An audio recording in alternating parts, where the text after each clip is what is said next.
রুই মাছের ডিম রান্না করার জন্য আমি এখানে 500 গ্রামের মতো প্রথমে মাছের ডিম নিয়ে নিয়েছি। তার সাথে সামান্য লবণ, হলুদ এবং মরিচের গুঁড়ো দিয়ে দিয়েছি। এরপর ভালো মতো হাত দিয়ে কষলে নিতে হবে।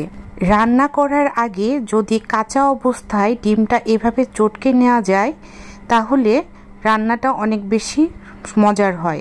এই জন্য ভালো মতো হাতে এভাবে আস্তে আস্তে করে চটকে নিতে হবে এবং ডিমে যদি কোনো অংশ থেকে থাকে, যেমন চর্বি কিংবা অন্য কোনো অংশ থেকে থাকে, সেটা হাত দিয়ে আস্তে করে এভাবে সরিয়ে নিতে হবে। এই পুরো প্রসেসটা একটু সময় নিয়ে করতে হবে। এরপর একটি প্যানে পর্যাপ্ত পরিমাণ তেল দিয়ে দিতে হবে। পেঁয়াজ দিয়ে দিয়েছি এখানে 1 কাপের মতো। আদা রসুন দিয়ে দিলাম 1 টেবিল চামচ পরিমাণ। সামান্য লবণ দিয়ে সেটাকে ভালো মতো নেড়ে চেড়ে কষিয়ে নিতে হবে। এরপর সামান্য হলুদ, মরিচের গুঁড়া 1 চা চামচ পরিমাণ করে দেওয়া হয়েছে। আর মাছের ডিমের একটু ঝাল যদি বেশি খেতে চান সেই ক্ষেত্রে মরিচের পরিমাণটা একটু বাড়িয়ে দিবেন।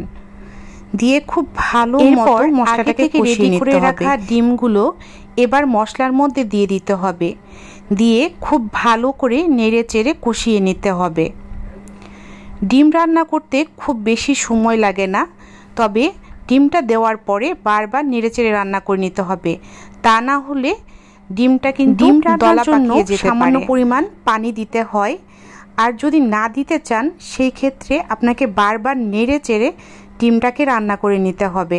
আমি এই পর্যায়ে কিছু কাঁচামরিচ দিয়ে দিলাম। কাঁচামরিচ দিয়ে ডিমটাকে খুব ভালো মতো নেড়েচেড়ে বাকি রান্নাটুকু সেরে নিতে হবে এবং সব শেষে ধনিয়া পাতা দিয়ে নেড়ে চেড়ে একদম ঝরঝরে করে ডিমটাকে ভুনা করে ফেলেছি। দেখুন দেখতে কতটা লোভনীয় হয়েছে। বাসায় ট্রাই করে দেখবেন, আমাকে জানাবেন কেমন হলো।